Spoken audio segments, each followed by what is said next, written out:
दोस्तों आपके लिए एक बहुत ही बड़ी वैकेंसी आने वाली है। 38,000 से भी ज्यादा पदों पर ये वैकेंसी आएगी।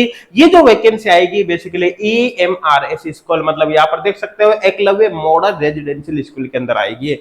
ये जो स्कूल है इसके अंदर किन किन पोस्टों पर ये वैकेंसी आने वाली है यहाँ पर मैं आपको बता देता हूँ। यहाँ पर ये जो टोटल नंबर ऑफ पोस्ट दे रखे आप चाहो तो पढ़कर देख सकते हो, जैसे principal, vice principal, post graduate teacher मतलब PGT, training graduate teacher TGT etcetera, arts teacher वगैरह, इन सभी पोस्ट पर यहाँ पर वैकेंसी आएगी। मतलब एक स्कूल के अंदर मान लो जितने भी कर्मचारियों की नीड होती है, जितने भी एम्प्लॉय होते हैं, नीचे झाड़ू पोछा लगाने से लेकर ऊपर तक प्रिंसिपल तक जितने भी होते हैं सभी पदों पर ये वैकेंसी आने वाली है। अब यहाँ पर इस वीडियो में जो बेसिकली मैं बात करूंगा स्पेशली वो बात करूंगा पोस्ट ग्रेजुएट टीचर मतलब PGT के बारे में। ध्यान देना कि स्पेशली PGT के बारे में, पोस्ट ग्रेड टीचर के बारे में बात करूंगा।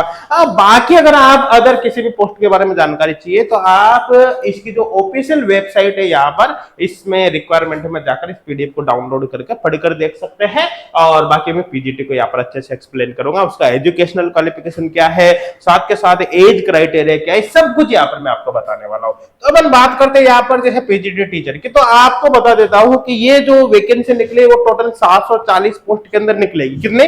740 स्कूल के अंदर निकलेगी। टोटल नंबर ऑफ पोस्ट यहाँ पर PGT फर्स्ट ग्रेड टीचर की आएगी 8,140। अब 8,140 जो वैकेंसी आएगी 740 स्कूल के अंदर ये वैकेंसी निकली, प्रत्येक स्कूल के अंदर 11 फर्स्ट ग्रेड टीचर लिए जाएंगे।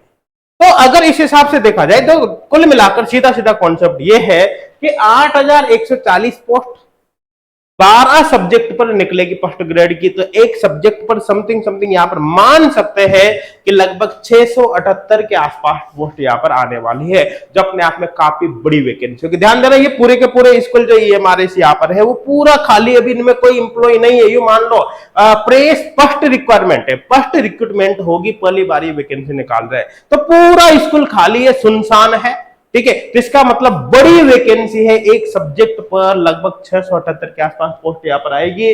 जैसे केमिस्ट्री की बात करो तो केमिस्ट्री की 678 पोस्ट होगी, बाकी सब्जेक्ट भी यहाँ पर आप देख सकते हैं। तो बहुत बड़ी वैकेंसी, नॉर्मली इतनी बड़ी वैकेंसी देखने को नहीं मिलती। अभी जैसे बिहार की बात करो तो बिहार में वैकेंसी आई थी फर्स्ट ग्रेड की लगभग केमिस्ट्री में वहां पर लगभग 4700 के आसपास पोस्ट थी। लेकिन उसके वैकेंसी की सबसे बड़ी खास बात यह थी कि उसमें केवल वही एलिजिबल थे जो स्पेशली बिहार टेट क्वालिफाई कर चुके। स्पेशली देखा जाए तो वो वैकेंसी बिहार वाले स्टूडेंट के लिए थे, लेकिन ये ऑल ओवर इंडिया में कहीं का भी स्टूडेंट वो इस वैकेंसी के लिए अप्लाई कर पाएगा। अब बात करें यहाँ पर इसका जो पे स्केल है वो कितना होगा। पे स्केल यहाँ पर 47,400 से लगाकर 1,51,100 तक होगा। अच्छा एक बात और बता देता हूँ, ये जो वैकेंसी होगी ना, जस्ट आप उसको ऐसे मान लो कि जैसे आपके नवोदय स्कूल या फिर KVS के अंदर होते हैं, केंद्रीय विद्यालय में, जैसे वहां पर वो रेजिडेंशियल है, नवोदय और KVS भी बिल्कुल ये ऐसे ही है, ये भी रेजिडेंशियल होगा। जैसे आपका सिलेक्शन होगा आपको इन्हीं स्कूल में रहने का पूरी व्यवस्था आपकी की जाएगी। आगे अपन बात चल करें यहाँ पर तो जो एज लिमिट होगी वो 40 साल होगी फर्स्ट ग्रेड टीचर के लिए, 55 साल मैक्सिमम अपर एज लिमिट यहाँ पर होगी। SC ST OBC के लिए यहाँ पर रिलैक्सेशन दिया जाएगा, रिलैक्सेशन गवर्नमेंट रूल्स के अकॉर्डिंग यहाँ पर होगा। तो जब वैकेंसी आएगी फाइनली तो क्लियर हो जाएगी। कम से कम 40 साल वाले तक तो अप्लाई कर ही सकते हैं, कोई दिक्कत वाली बात ही नहीं। SC ST OBC के में और अदर रिलैक्सेशन और मिलेगा आपको। ठीक है, और बेसिकली वो EMRS एम्प्लॉय है तो वो 55 साल तक यहाँ पर अप्लाई कर सकते हैं। एसेंशियल क्वालिफिकेशन की बात करें तो आपके पास एक तो पोस्ट ग्रेजुएशन डिग्री होनी चाहिए, मतलब आपका MA MSc कंप्लीट होना चाहिए, साथ के साथ आपकी BEd कंप्लीट होनी चाहिए। ठीक है, तो आप अप्लाई कर सकते हो। एक बात जरूर आप ध्यान रखना, जैसे आपने MSc केमिस्ट्री से कर रखी है तो आप केमिस्ट्री में ही अप्लाई कर सकते हो, फर्स्ट ग्रेड केमिस्ट्री के लिए अप्लाई कर सकते हो। इंग्लिश से है तो आप फर्स्ट ग्रेड इंग्लिश टीचर के लिए अप्लाई कर सकते हो। इस तरह से आप अप्लाई कर सकते हैं। BEd आपकी कंप्लीट होनी चाहिए। अगर आपने 4 ईयर इंटीग्रेटेड डिग्री कर रखी तो उस कंडीशन में आपको BEd की यहाँ पर रिक्वायरमेंट नहीं है, फिर BEd की यहाँ पर कोई आवश्यकता नहीं। जब आपका सिलेक्शन हो जाएगा तो 2 साल तक यहाँ पर प्रोविजनल पीरियड यहाँ पर होगा, उसके बाद फिर आपको परमानेंट यहाँ पर हायर कर लिया जाएगा। अब यहाँ पर बता देता हूँ, ये जो रिक्वायरमेंट है उसमें 2 तरह से पोस्टिंग होगी। देखो, एक तो यहाँ पर क्या होगी, डायरेक्ट रिक्वायरमेंट होगी, उसके साथ साथ प्रमोशन के थ्रू भी कुछ पोस्ट यहाँ पर भरी जाएगी। तो यहाँ पर बता देता हूँ, जो कॉमर्स वाले और इकोनॉमिक्स वाले स्टूडेंट है उनकी तो 100% डायरेक्ट रिक्वायरमेंट है, मतलब एग्जाम कंडक्ट कराई जाएगा, उसके थ्रू आपकी पोस्टिंग हो जाएगी। ठीक है, और जो हिंदी इंग्लिश और रीजनल लैंग्वेज है उसमें 50% वैकेंसी आपकी प्रमोशन के थ्रू भरी जाएगी, 50% होगी डायरेक्ट रिक्वायरमेंट के थ्रू भरी जाएगी। अगर अदर सब्जेक्ट की बात करें, जैसे केमिस्ट्री की बात कर लो, फिजिक्स की बात कर लो, तो वहां पर क्या होगा, 25% वैकेंसी होगी प्रमोशन के थ्रू भरी जाएगी और 75% होगी डायरेक्ट रिक्वायरमेंट के थ्रू भरी जाएगी। एक बात मैं आपको बता दूं, तो ये जो EMRS है, इसके अंदर क्या है कि पहली बार वैकेंसी निकल रही है। एक तरह से देखा जाए तो इनमें कोई एम्प्लॉय नहीं है, तो देखा जाए तो फाइनली क्या होगा कि पूरी की पूरी वैकेंसी एक तरह से डायरेक्ट ही रहेगी। प्रमोशन से भरने के चांस यहाँ पर ना के बराबर है। रीजन क्या है, क्योंकि इनके पास कोई एम्प्लॉय है ही नहीं ना, तब प्रमोशन से भरेंगे तो किसको भरेंगे, ठीक है। तो डायरेक्ट रिक्वायरमेंट के ही पूरे चांस है, यहाँ पर प्रमोशन की चांस नहीं है। लेकिन फिर भी अपन बात करें तो 75% तो यहाँ पर डायरेक्ट रिक्वायरमेंट होगा ही सही।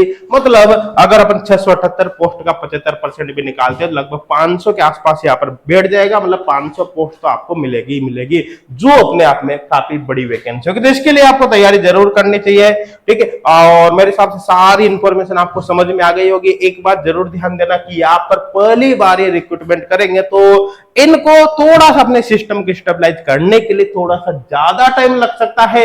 ऐसे केस में हो सकता है वैकेंसी आने में थोड़ा टाइम लग जाए, या वैकेंसी आ भी जाए लेकिन उस एग्जाम को कंडक्ट वगैरह कराने में ये टाइम लगा दे। हो सकता है साल भर लग जाए, हो सकता है 1 साल से ज्यादा लग जाए। तो ऐसे केस में आपको बैठ कर इसका इंतजार अभी नहीं करना। हाँ, अपन को बताया कि जब वैकेंसी आएगी, जैसे आप फर्स्ट ग्रेड की तैयारी कर रहे हो, तो जब भी फर्स्ट ग्रेड की वैकेंसी आएगी यहाँ पर, तो जाहिर सी बात है फर्स्ट ग्रेड की वैकेंसी आएगी तो केमिस्ट्री वाले से तो केमिस्ट्री पूछेगा, वो फिजिक्स तो पूछेगा नहीं, फिजिक्स वाले से फिजिक्स ही पूछेगा, केमिस्ट्री पूछेगा नहीं। तो कुल मिलाकर आपको अपने अपने सब्जेक्ट की प्रिपरेशन करते रहना है। और अभी जो भी पीजीटी की वैकेंसी है, जैसे आरपीसी पीजीटी की वैकेंसी आने वाली है, DSSS की वैकेंसी आने वाली है, तो आप उसकी प्रिपरेशन में कंटिन्यू लगे रहिए, ताकि आपके किसी तरह का लॉस नहीं हो। और जब ये वैकेंसी आए तो फिर कंटिन्यू इसका भी एग्जाम की आप प्रिपरेशन कर सकते हैं। अगर आपको फर्स्ट ग्रेड या फिर CSIR नेट की प्रिपरेशन करनी है तो आपको अभी गूगल प्ले स्टोर पर जाना है, सर्च करना है HGOD क्लासेज, और वहां पर HGOD क्लासेज एप्लीकेशन आपको डाउनलोड कर लेना है। HGOD क्लासेज एप्लीकेशन पर आपको फर्स्ट ग्रेड और CSIR नेट एंड गेट के ऑनलाइन कोर्सेज मिल जाएगा। ध्यान देना, फर्स्ट ग्रेड केमिस्ट्री के सारे ऑनलाइन कोर्सेज अवेलेबल है, CSIR नेट और गेट के ऑनलाइन कोर्सेज भी अवेलेबल है। इन ऑनलाइन कोर्सेज की सबसे बड़ी खास बात है कि एक स्टूडेंट के सिलेक्शन के लिए जो कुछ भी चाहिए सब कुछ आपको यहाँ पर मिलेगा। चाहे वो प्रत्येक चैप्टर के डिटेल वीडियो लेक्चर्स हो, ऑनलाइन टेस्ट सीरीज हो, चाहे फिर डाउट सॉल्विंग फैसिलिटी हो, चाहे फिर यहाँ पर अपन बात कर सकते हैं test series, previous year question bank etcetera, सब कुछ आपको यहाँ पर मिलेगा। आपको एक्स्ट्रा कुछ भी करने की आवश्यकता नहीं है। कोर्स ज्वाइन करते समय आपको कूपन कोड HGC कोटा जरूर अप्लाई करना है। इसको अप्लाई करने से आपको यहाँ पर 30% का डिस्काउंट मिलेगा। साथ के साथ ही कोर्स की जो वैलिडिटी होगी टिल एग्जाम रहेगी।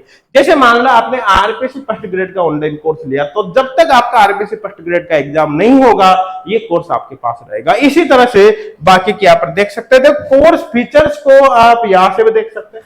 ये सारे फीचर्स आपको कोर्स के अंदर मिलेगा। फुल कोर्स ज्वाइन करने से पहले आप फ्री ट्रायल या डेमो कोर्स ज्वाइन करके ये भी देख सकते हो कि कोर्स के अंदर कंटेंट कैसा है।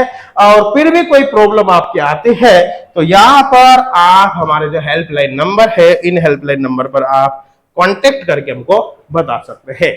हम आपकी पूरी हेल्प करेंगे। और इस वीडियो को आप अपने फ्रेंड तक जरूर शेयर करें ताकि इसका बेनिफिट उनको भी मिल सके। Thank you.